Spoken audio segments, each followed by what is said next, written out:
Palmas Reales, Iglesia Bíblica Bautista, perfeccionando tu vida con la palabra de Dios.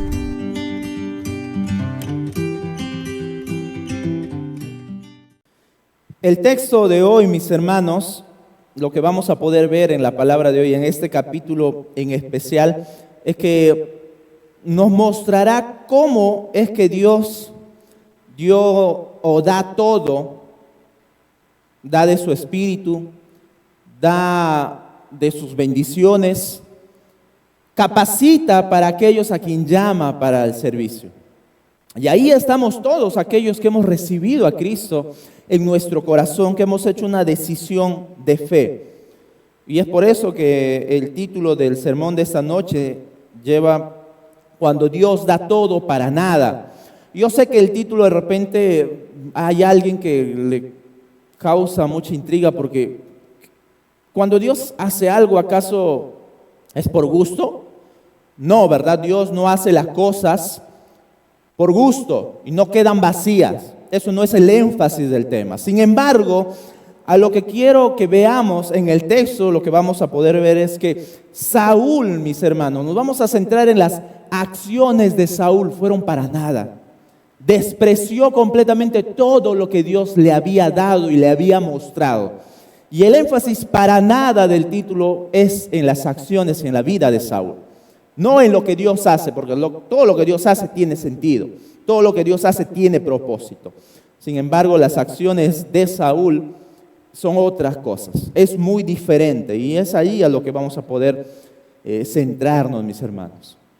En los capítulos anteriores hemos visto cómo es que Dios está llenando de bendiciones a este hombre, dando todo a favor de Saúl. Y lo que vamos a ver es que este hombre desperdició todo. Capítulo 13, mis hermanos. Capítulo 13 del libro de Samuel.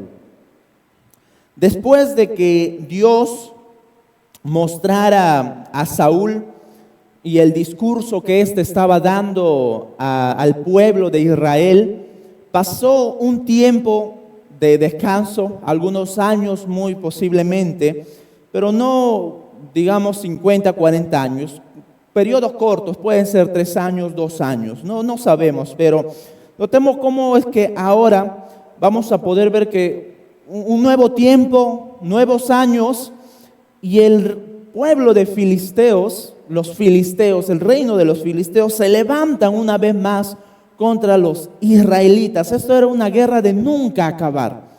Ya, esto era una guerra de nunca acabar, mis hermanos. Eran los enemigos por excelencia de Israel. Y en medio de esas circunstancias de guerra, en medio de esas circunstancias obviamente de peligro, de muerte, de hambre y de escasez, todo lo que hay detrás de una guerra, es donde Saúl va a demostrar en dónde estaba su verdadero corazón. Y desde ahora podemos ver una gran verdad, mis hermanos. No es en la tranquilidad en donde el verdadero corazón o lo que hay detrás de nuestro corazón sale a flote o reluce. No es en la paz, no es en cuando todo está tranquilo, en donde nuestro corazón va a mostrar su verdadero amor por Dios.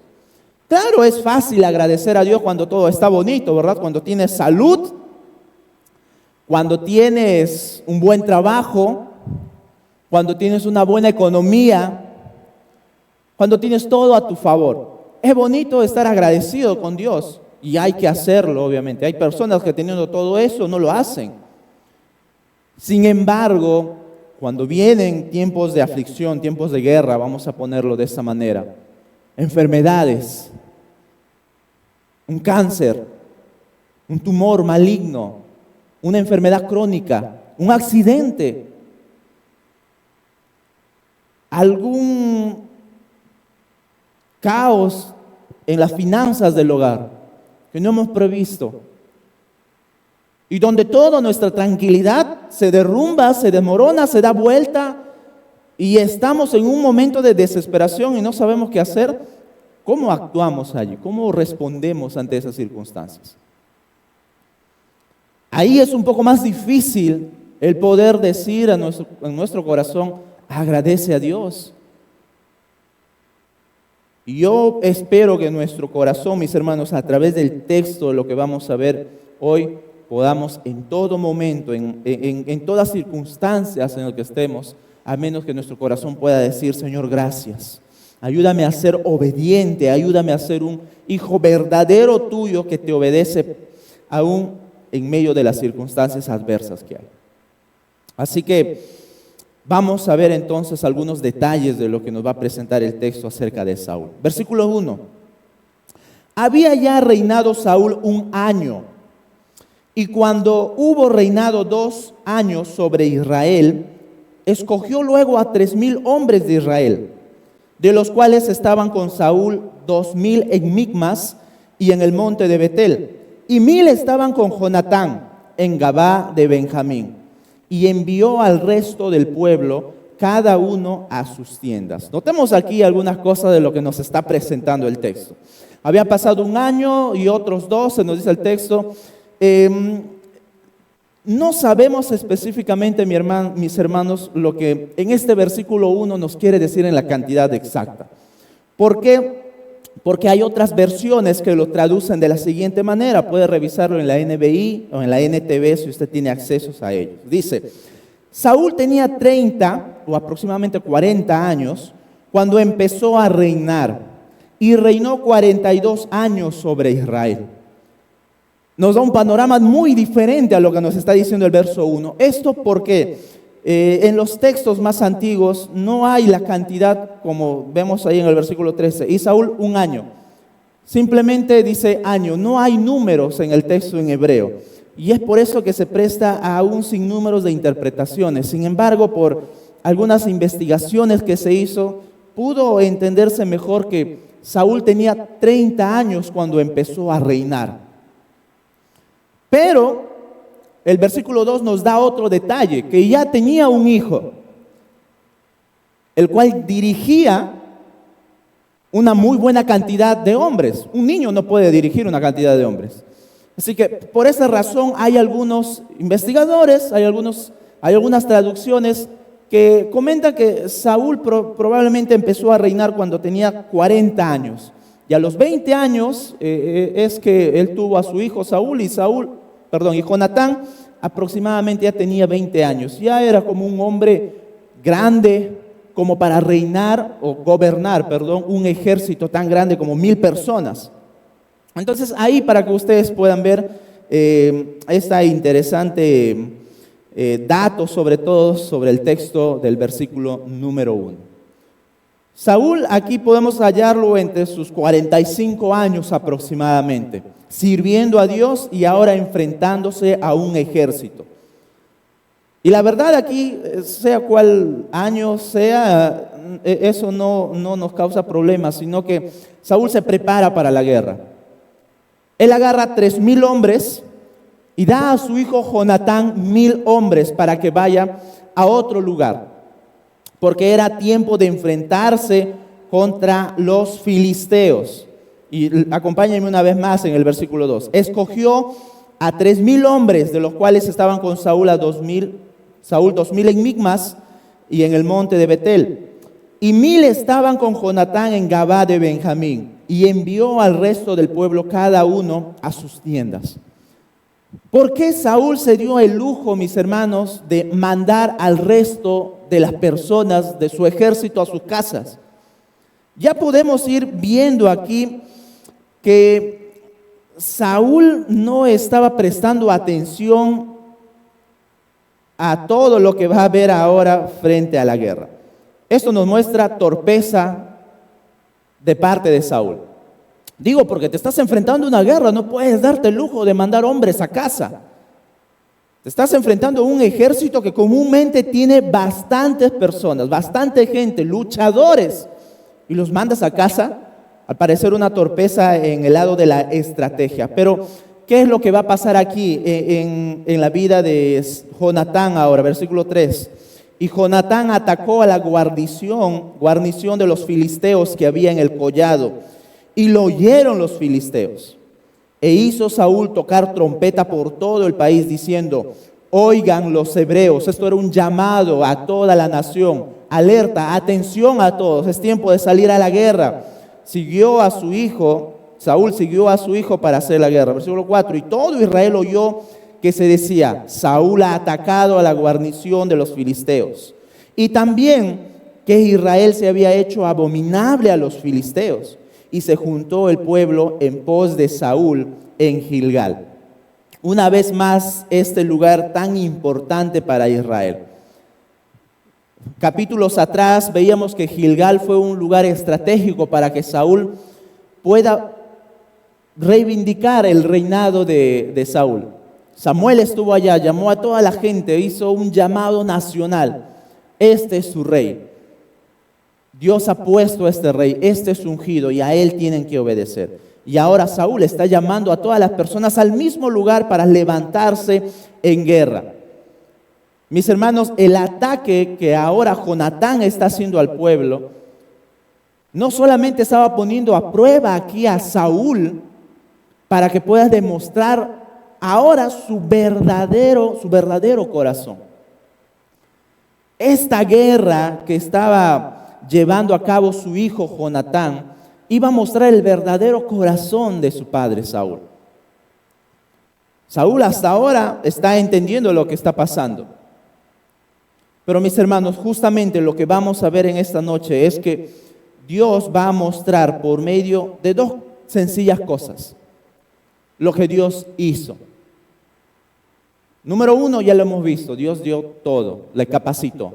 Y lo siguiente es que va a estar obrando a través de su hijo Jonatán, mostrándole que con Dios pueden ganar guerras. Si tienen a Dios de su lado, ellos pueden vencer cualquier cosa que se los presente de su lado. Pero Saúl iba a despreciar completamente eso. Pero notemos cuál era la situación a la que se estaba enfrentando Israel. Versículo 5. Entonces los filisteos se juntaron para pelear contra Israel. 30,000 carros, 6,000 hombres de a caballo y pueblo numeroso como la arena que está a la orilla del mar. Y subieron y acamparon en Migmas al oriente de Betabén. Notemos qué cantidad de soldados que habían salido, mis hermanos. Israel solamente había sacado 4,000 o 3,000 soldados. Sin embargo, los filisteos se dieron el lujo de llevar 6,000 hombres, 30,000 caballos. Más seguro es que fueron 3,000 carros, ya para que podamos verlo de una mejor manera, porque 30,000 carros no lo tenía cualquier ejército. Los egipcios nada más pudieron llevar como 600 caballos cuando persiguieron a Israel, y eso que Egipto era una nación grande. Entonces es más seguro que llevaron 3,000 carros, 6,000 soldados. Este ejército sí daba miedo. Este ejército sí iba a ser imposible de vencer. Pero Saúl se dio el lujo solamente de escoger algunos hombres. En términos humanos, los filisteos podían ganar la guerra. En términos humanos, mis hermanos, los filisteos tenían todo para ganar la guerra. Ya vamos viendo cómo se nos va presentando aquí el texto. Versículo 6. Cuando los hombres de Israel vieron que estaban en estrecho, lógicamente, tanta cantidad de soldados, porque el pueblo estaba en aprieto, se escondieron en cuevas, en fosos, en peñascos, en rocas y en cisternas. Y algunos de los hebreos pasaron el Jordán a la tierra de Gad y de Galat, pero Saúl permanecía aún en Gilgal y todo el pueblo iba tras él temblando. ¿Cómo se pusieron los israelitas? De miedo, estaban temblando. Saúl era el único valiente en su ceguera, estaba llevando el ejército, había mandado a sus casas a otros hombres. Se dio el lujo de hacer para que vean la mala estrategia que estaba usando Saúl. Y el pueblo se dio cuenta, sus soldados se dieron cuenta. Algunos empezaron a esconderse en las cuevas, se empezaron a ocultar en los peñascos, en las rocas, en las montañas, de miedo. y los que permanecían con Saúl, ahí estaban temblando, estaban yendo aterrados. Es muerte segura enfrentarnos a este ejército de los filisteos. Esto es una muerte segura. Y aquí, mis hermanos, es donde vamos a poder ver la desobediencia de este hombre Saúl, su ceguera espiritual. Versículo 8. Y él esperó 7 días conforme al plazo que Samuel había dicho. Esto es del capítulo 10, versículo 8. Recordarán que Samuel le dijo, me vas a esperar 7 días para llegar a Gilgal.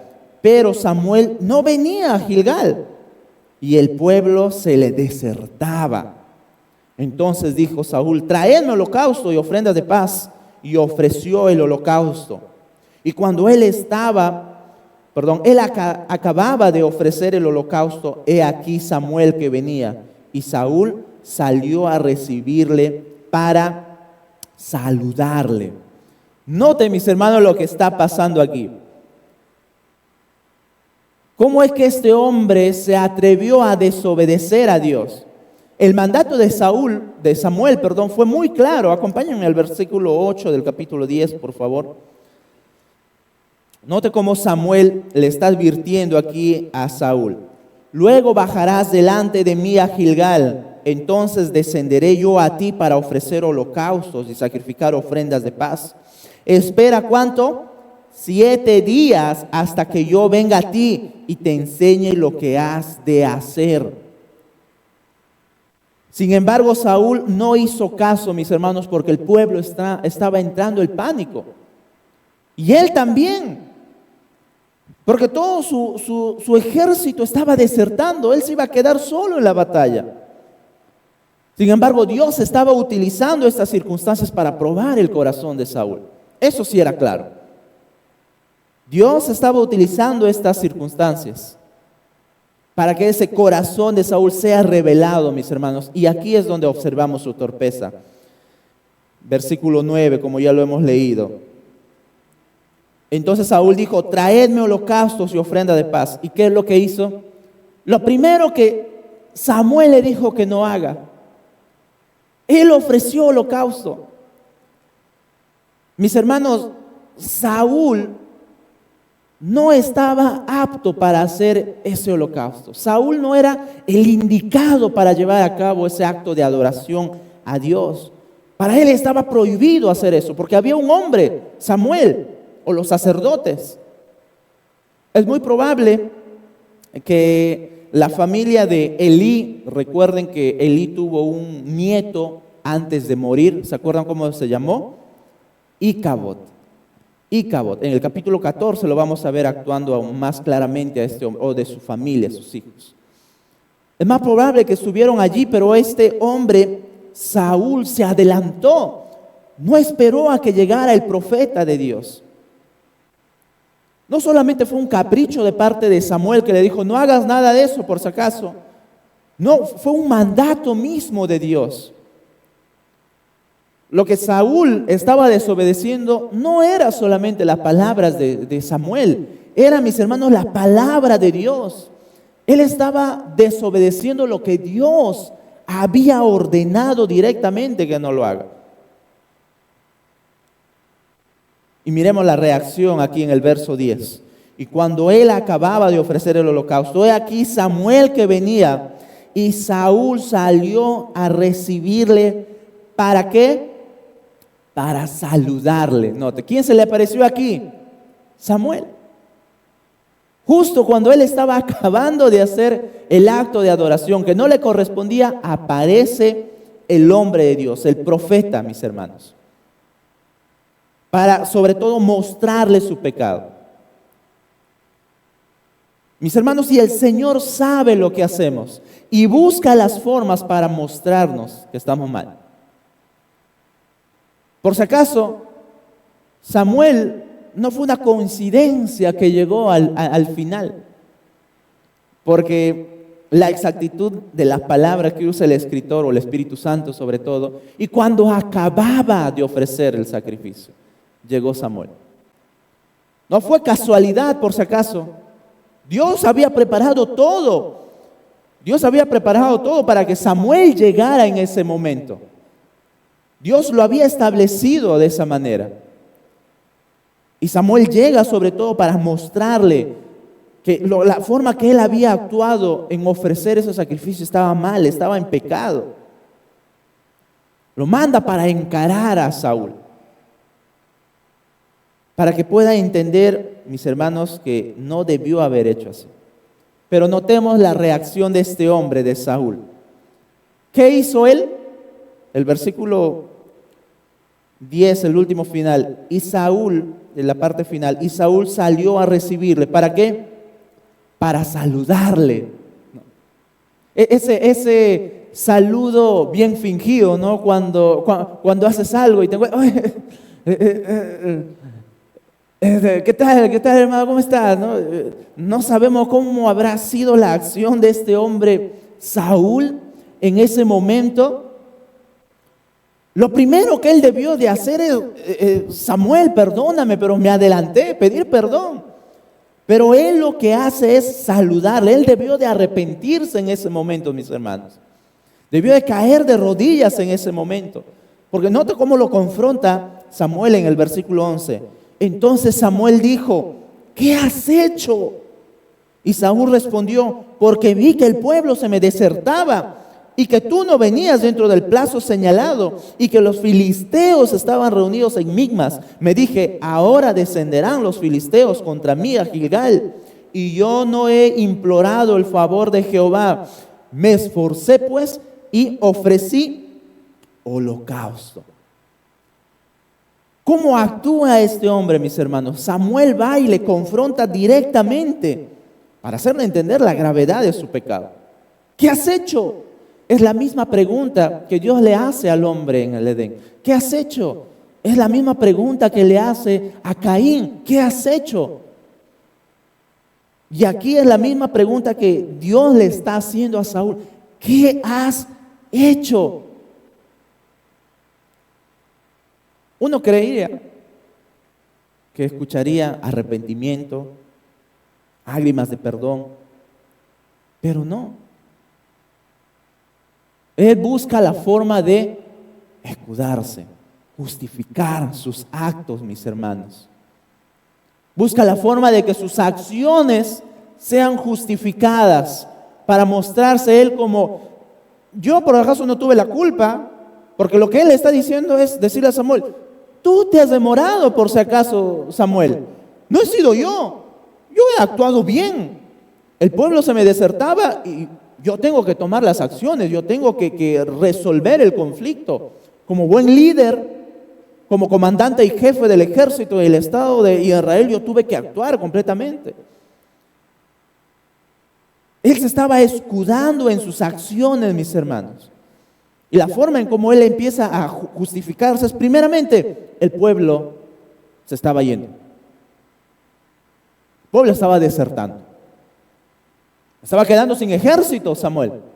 Segundo, tú no llegabas.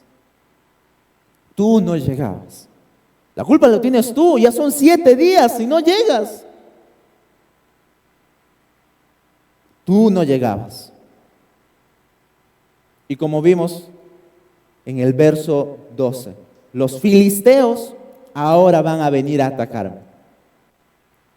Y lo peor, mis hermanos, es que él se hace la víctima. Nota lo que dice el versículo 12. Ahora descenderán los filisteos contra mí. Contra mí. Me van a matar. Nos van a vencer. Y yo, ¿qué hace? El Salvador, pues. El gran líder, el gran sabio. Y yo no he implorado el favor de Jehová.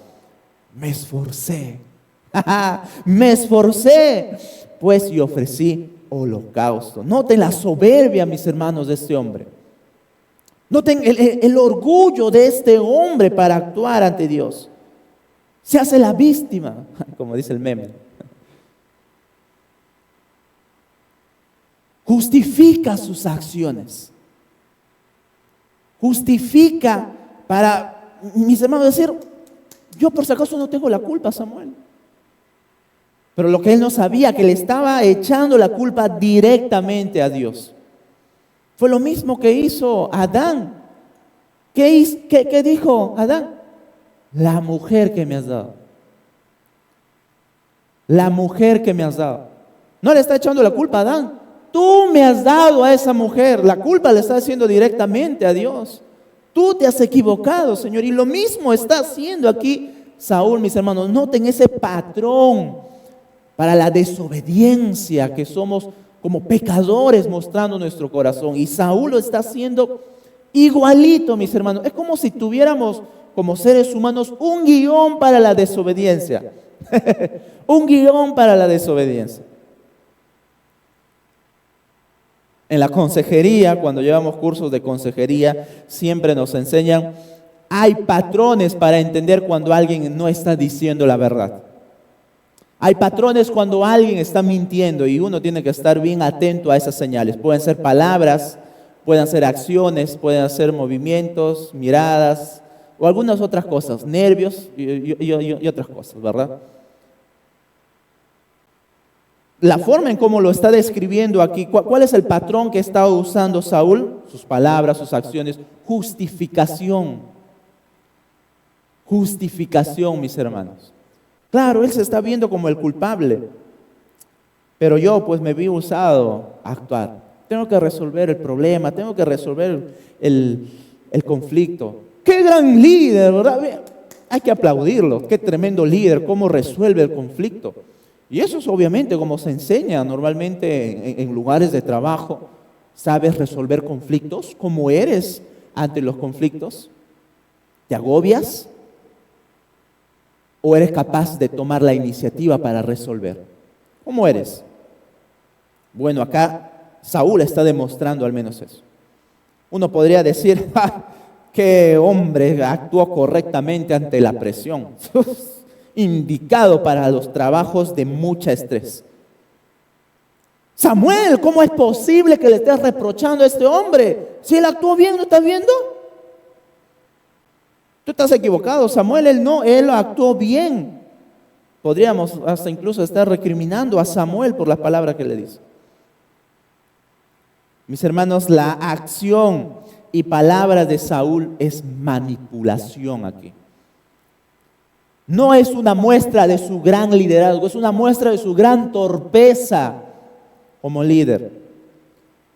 Como lo dice en el capítulo anterior, en el capítulo 12, lo vimos la semana pasada, Saúl no iba a ser más que el pueblo y no iba a ser más que Dios. Saúl, junto al pueblo, debía la obediencia completamente a Dios. Y lo que Saúl está haciendo es mostrar su torpeza completamente. No es su gran capacidad como líder, mis hermanos, es manipulación de las cosas. Y así actuamos muchas veces nosotros, ¿verdad? Cuando queremos salir ante la presión. No es que vi esto y quise hacer eso. No, mis hermanos, nuestra respuesta debe ser arrodillarnos en ese momento, pedir perdón. Y a veces es muy importante. No importan las excusas. ¿Tuviste razón? Seguramente tuviste razón en muchas cosas. No fue tu culpa el error en el trabajo. No fue tu culpa en esto. Seguramente no es. Pero muchas veces lo único que tenemos que hacer es pedir perdón. Porque a veces hay cosas que nosotros no observamos. Y el ejemplo más claro de esto, mis hermanos, es nuestro Señor Jesús. Qué gran muestra del corazón de nuestro Señor Jesús frente a Saúl. Saúl se escudó, Saúl se justificó, el Señor sufrió. El Señor callado padeció cada uno de los sufrimientos. Por amor, por misericordia a cada uno de nosotros. Lo único que Saúl está haciendo acá es querer arreglar las cosas de sus acciones. Nada más. El corazón de Saúl, mis hermanos, es un espejo de cómo es nuestro corazón pecaminoso. Es un espejo donde cada uno de nosotros podemos mirarnos y decir, así soy yo. Así soy yo cuando me encaran por mi pecado. Así soy yo cuando me confrontan por mi pecado. Buscar justificación. No es que quizás la otra persona tenga la culpa porque no. seguramente hizo esto él. No, mis hermanos. Saúl es la mayor muestra de cómo somos nosotros. Porque buscamos justificarnos, buscamos arreglar las cosas, en vez de hacer lo único que importa, arrepentirnos, pedir perdón de nuestros pecados. Somos como Saúl muchas veces. Somos capaces de buscar la cantidad de excusas, somos capaces de alzar un montón de justificación con el simple hecho de no reconocer nuestro pecado. Y así actúa el orgullo. No quiere reconocer el pecado, mis hermanos. Buscamos excusas. ¿Verdad? Lo podemos ver en nuestras vidas. Versículo 13. Entonces Samuel dijo a Saúl, nótelo cómo le dice Samuel: locamente has hecho, no guardaste el mandamiento de Jehová tu Dios que Él te había ordenado, pues ahora Jehová hubiera confirmado tu reino sobre Israel para siempre. Para siempre, mis hermanos. Samuel no se comió ninguna de las mentiras de este hombre. Samuel era un perfecto hombre identificando el pecado. Samuel era un experto consejero en identificar los patrones de conducta, mentiras o señales. Y Samuel le dice eso: locamente has actuado. O como otras traducciones lo traducen, valga la redundancia, qué tontería, qué necio has actuado. O la Reina Valera, locamente has actuado. No tiene sentido lo que me estás diciendo. No tiene sentido lo que me estás diciendo, Saúl. ¿Qué mentiras crees que yo te lo voy a comer todo esto? ¿Crees que yo te lo voy a creer? No has guardado mis mandamientos. Se resume las palabras finales de Samuel. Locamente has hecho. No guardaste el mandamiento de Jehová tu Dios que Él te había ordenado. Nada más.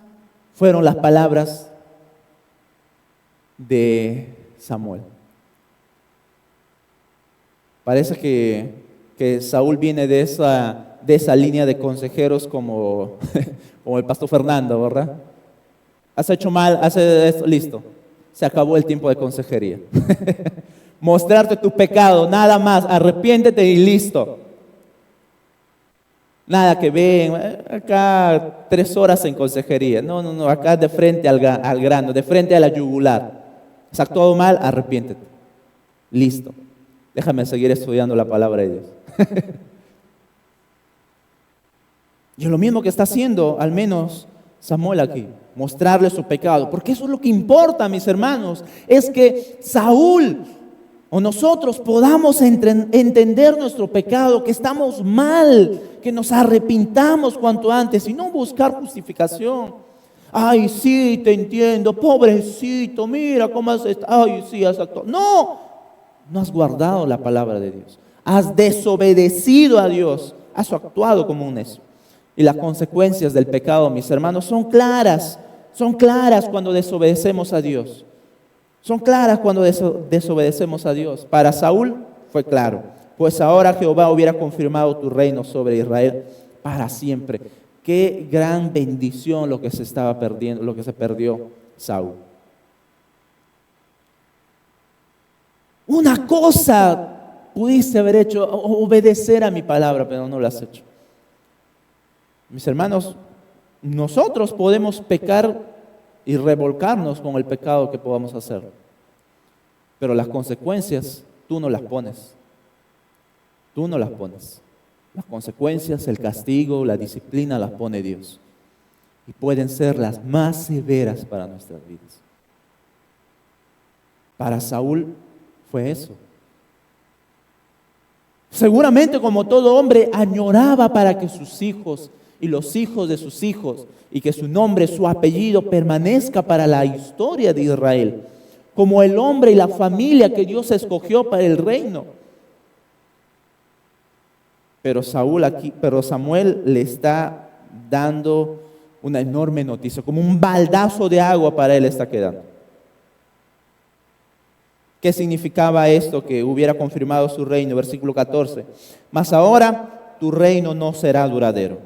Jehová se ha buscado un varón conforme a su corazón, al cual Jehová ha designado para que sea príncipe sobre su pueblo, por cuanto tú no has guardado de lo que Jehová te mandó.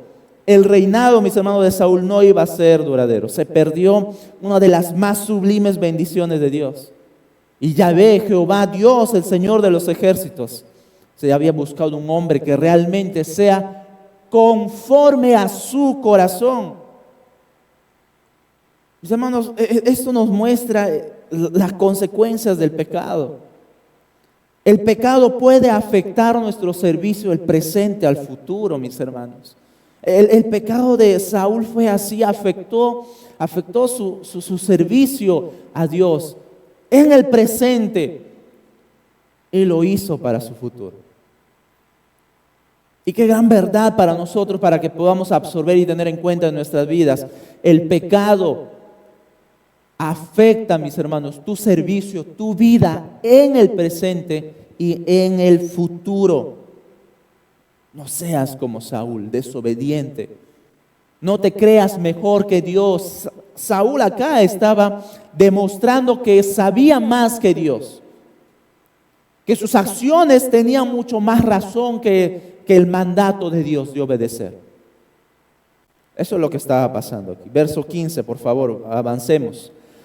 Y levantándose Samuel subió de Gilgal a Gabá de Benjamín, y Saúl contó la gente que se hallaba con él como 600 hombres.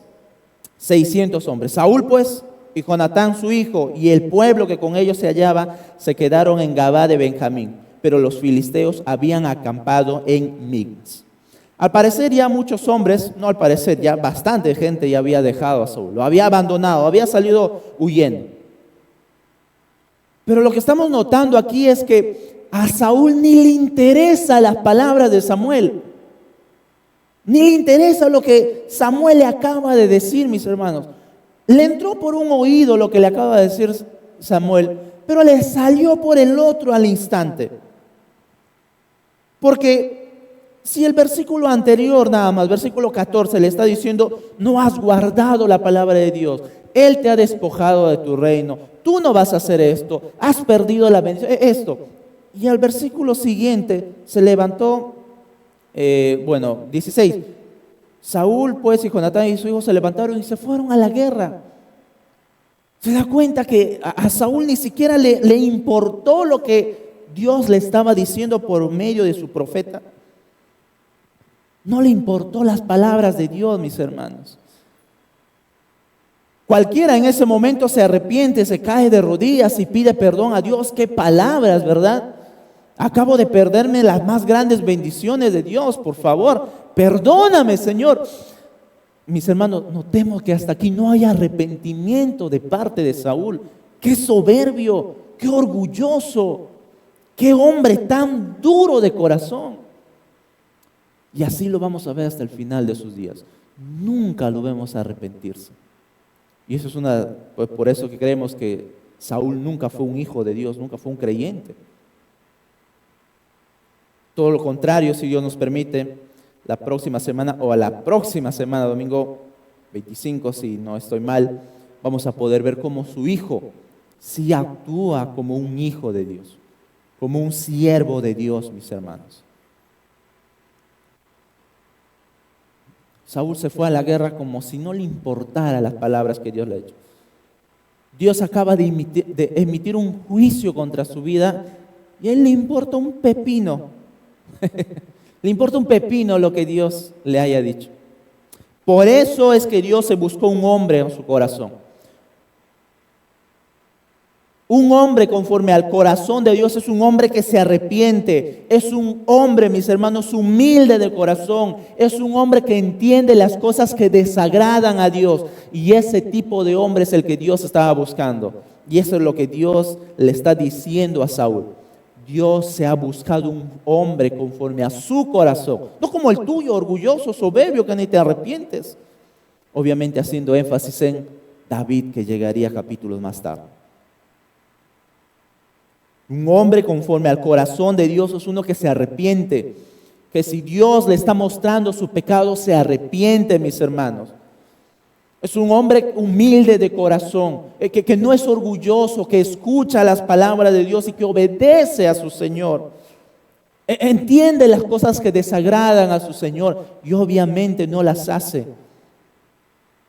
Ese era el hombre conforme al corazón de Dios. Y qué maravilloso cómo David va a cumplir eso años más tarde.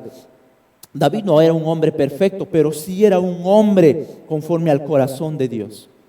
Dios le muestra su pecado por medio del profeta Natán en uno de los tiempos más oscuros del rey David, en donde cometió mentira, asesinato, homicida, fornicación, adulterio. Hizo un montón de cosas para encubrir su pecado, mis hermanos. Y Dios envía al profeta Natán para confrontar su pecado. Al parecer Natán también era un poquito como Samuel, de frente se iba. Pero ¿qué hace David en ese momento? No dice, ay, es que mi esposa estaba molesto conmigo y por eso es que yo me fui a buscar a otra mujer. Mi esposa solamente me para diciendo, tú no haces nada acá en la casa. Ya me tenía harto mi mujer, por eso me fui a buscar a otra mujer. No, eso no dice David. No busca excusas. El profeta Natán lo confronta por su pecado y David cae de rodillas rápidamente. Perdóname, Señor, me arrepiento. Eso es un hombre que se arrepiente, entiende que debe de buscar el corazón de Dios, que no busca justificarse. Lo que Saúl prácticamente está diciendo, bueno, Dios dijo eso, que me ha quitado mi reino. Bueno, yo voy a ir a la batalla y me voy a ganar el corazón del pueblo. Yo soy más que Dios. Yo puedo más que Dios. Y es por eso que él se va a la batalla en los versículos siguientes. Agarra a su hijo, vamos a la batalla, todos. Él estaba pensando que la forma para poder revertir que Dios lo había desechado como rey era ganarse al pueblo ahora venciendo a los filisteos en la batalla. Y es por eso que en el versículo 16 notemos, Saúl pues y Jonatán y su hijo y el pueblo que con ellos se hallaban se quedaron en Gabá de Benjamín, pero los filisteos habían acampado en Migmas. Es decir, bueno, ahí hay muchos lugares de geografía para que podamos entenderlo. Los filisteos, mis hermanos, ya habían rodeado al pueblo de Israel en el lugar donde iban a hacer la guerra. Los filisteos ya estaban en una colina, en otra colina, y el pueblo de Israel estaba en el medio. Tanto había avanzado los filisteos que estaban rodeados por una enorme cantidad de ejército, y es por eso que estaban asustados, estaban de miedo. Versículo 17, y salieron merodeadores, estos hombres que atemorizan, hombres gigantes, valerosos, salieron merodeadores del campamento de los filisteos en 3 escuadrones. Un escuadrón marchaba por el camino de Ofra hacia la tierra de Sual. Otro escuadrón marchaba hacia Betorón. Y el tercer escuadrón marchaba hacia la región que mira al valle de Seboín, hacia el desierto. Y en toda la tierra de Israel no se hallaba herrero, porque los filisteos habían dicho, para que los hebreos no hagan espada o lanza. Noten la estrategia que están haciendo aquí estos hombres filisteos. No solamente habían rodeado el campamento de Israel, sino que estaban mandando escuadrones, asesinos, para asustar al pueblo, a los únicos soldados que se quedaban. No solamente eso, sino que no había lugar donde los israelitas pudieran afilar sus armas. No había lugar para que puedan afilar sus espadas, sus lanzas, para que pudieran hacer más espadas, más escudos. No había herrero, no había la fábrica para hacer eso. Realmente, mis hermanos, los israelitas tenían todo para perder. Estaban hasta las patas. Estaban hasta las patas. Versículo 20. Por lo cual todos los de Israel tenían que descender. ¿Hacia dónde? A los filisteos para afilar cada uno la reja de su arado, su azadón, su hacha o su hoz. ¿Qué dices? ¿Para afilar su espada? ¿Para afilar su lanza de guerra? ¿Para afilar sus flechas? No, su hoz, su pico con el que estaban arando las tierras. Eso eran las armas con las cuales iba a pelear Israel. ¡Qué vergüenza! ¿Cómo se había ido Saúl de esta manera a pelear contra los filisteos? Pero no solamente eso, si los israelitas querían afilar esas armas, el impuesto que les cobraban o el precio era elevado. Versículo 21, y el precio era un pin por las rejas del arado y por los azadones, y la tercera parte de un siclo por afilar las hachas y por componer las aguijadas. No sabemos exactamente sobre todo las cantidades del pin, pero podría significar unos 3 gramos de plata aproximadamente, que para esos tiempos conseguir una y otras cosas de estos metales preciosos no era fácil. Pero eso era lo que tenían que pagar para poder afilar sus armas, mis hermanos. Solamente había 2 personas que podían tener acceso a buenas armas. Adivine quiénes eran. El rey Saúl y su hijo. Versículo 22.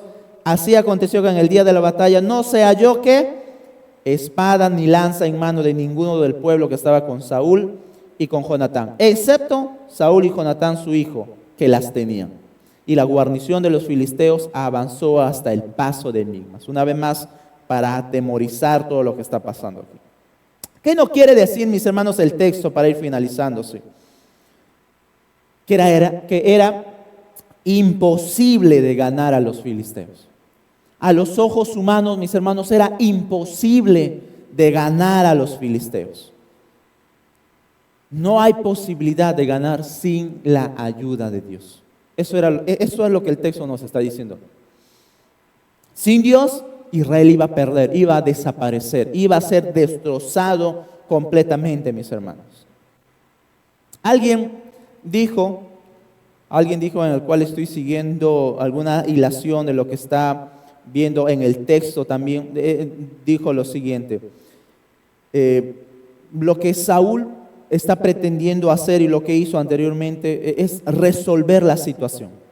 Saúl siguió lo más lógico de actuar frente a la presión.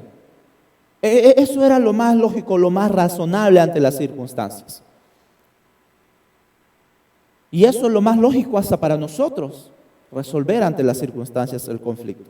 Sin embargo, mis hermanos, ahora Dios va a hacer uso de lo más ilógico para demostrar a Saúl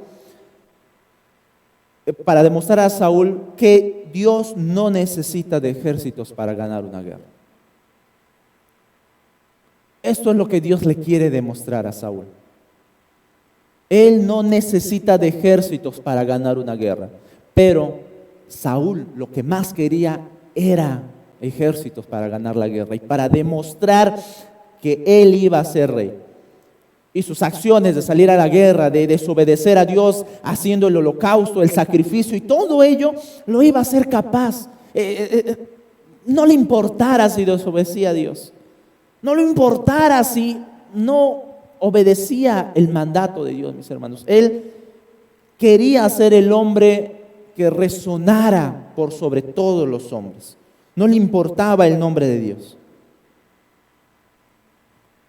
Y la obediencia es ilógico para nuestros días. La obediencia es ilógico para nuestra sociedad, mis hermanos. Es lógico, matrimonio. ¿O qué te vas a casar si puedes probar si funciona o no conviviendo? Y si funciona, te casas. Eso es lo más lógico para nuestra sociedad. Pero la obediencia no tiene sentido en el matrimonio. Dentro del matrimonio, luchar por el matrimonio obedeciendo a Dios. Eso es lo más lógico, mis hermanos. Lo que quiere Dios es obediencia, porque eso es lo que le honra a Él, mis hermanos. Tú puedes tener la más lógica, o todo lo lógico, lo correcto, las justificaciones para algo de repente. Pero si no estás obedeciendo a Dios, no te sirve de nada. Déjame decirte que no te sirve de nada. Te estás comportando igual que Saúl. Estás levantando tu pecado, poniendo tu pecado adelante. Y lo puedes hacer, pero Dios es el que pondrá las consecuencias. No olvides, tu pecado afecta a tu presente y tu futuro. Tu servicio a Dios lo mancha, lo estorba. Es menospreciar a Dios directamente, mis hermanos. ¿Cómo está tu corazón? ¿Cómo está tu corazón? ¿Cómo está tu corazón en obediencia a Dios? En lo que sea. Tu fidelidad a Dios, tu compromiso con servir a Dios, tu compromiso con entregar tu vida a Dios, ¿cómo está? ¿O estás poniendo justificación? No, es que no tengo tiempo. No, es que no puedo. No, ay, si supieras, ese hermano, no quiero ni verlo, por eso no voy. Oh, no quiero cantar porque el hermano Jonathan cuando canta le salen gallos y no sé qué otra cosa. ¿Para qué? Mejor me quedo en mi casa. No, ¿para qué voy a ofrendar? ¿Para qué voy a dar a Dios? No tiene sentido, se lo llevan las personas. No, ¿para qué voy a leer mi Biblia, un libro antiguo, viejo? Mejor leo a Chespirito de repente. No, un montón de cosas. Dios no quiere excusas ante la obediencia. Quiere tu corazón, quiere tu obediencia, porque eso le da la gloria y la honra. Aunque nuestra sociedad te diga que es ilógico, tú sigue lo que la palabra de Dios me dice, hermanos. Y si tienes que arrepentirte, arrepiéntete. Arrepentámonos de todo corazón, porque eso es lo que agrada a nuestro Señor. Esto es la primera parte de lo que Dios da para nada, sobre todo en las acciones de Saúl. En la próxima ocasión que nos reunamos vamos a poder ver cómo es que Dios también da ahora por medio de su hijo Jonatán, mostrando evidencias de obediencia a Dios, pero aún con ello Saúl desprecia todo eso. Vamos a orar. Amado Dios, gracias por tu palabra. Padre, qué gran mensaje lo que vimos hoy en tu texto.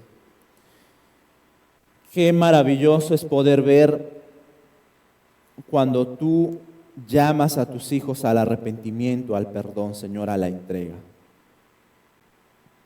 No queremos ser como Saúl, un desobediente, un soberbio, un orgulloso, alguien que se creía mejor que tú. Queremos ser obedientes como Samuel, queremos ser obedientes como, si tú lo permites, veremos más adelante como Saúl, como David, Señor. No como Saúl, pecador, ni siquiera te respetaba, ni siquiera te honraba. Tú diste todo por él, pero él te despreció. Perdónanos, Señor, si ponemos excusas ante la mentira. Cuando ponemos excusas de que, que estamos por presión, por miedo, por algo, son excusas, Señor. No hay mentiras blancas, no hay mentiras buenas. Tú quieres arrepentimiento. Tú quieres una obediencia completa, Señor, que te demos. Las consecuencias son graves. Saúl perdió todo. Oh Señor, nosotros queremos ser obedientes y fieles a ti. No por miedo o por temor solamente, sino por agradecimiento, por amor, por fidelidad a ti, por todo lo que has hecho, por todo lo que eres. Nos pides que hagamos para ti, Señor. Ayúdanos a apreciar todo lo que tú das a favor de nosotros y no rechazar ninguna de las cosas que das, Señor, en nuestras vidas. Queremos aprovechar cada una de ellas, tus bendiciones, tu palabra, que es lo más importante, obedecer. Ayúdanos a ser obedientes en todo. Desde los jóvenes, a cuidar su vida, su corazón, a cuidar, Señor, su mente. a mis hermanos, a los casados, los matrimonios, cuidar su corazón, cuidar su matrimonio. Obedientes hasta el final, Señor, porque eso es lo que tú esperas. A mis hermanos empresarios, a mis hermanos profesionales, a todos, obedientes en todas las áreas hasta el final. Eso es lo que te agrada. En el nombre de tu Hijo Jesús. Amén.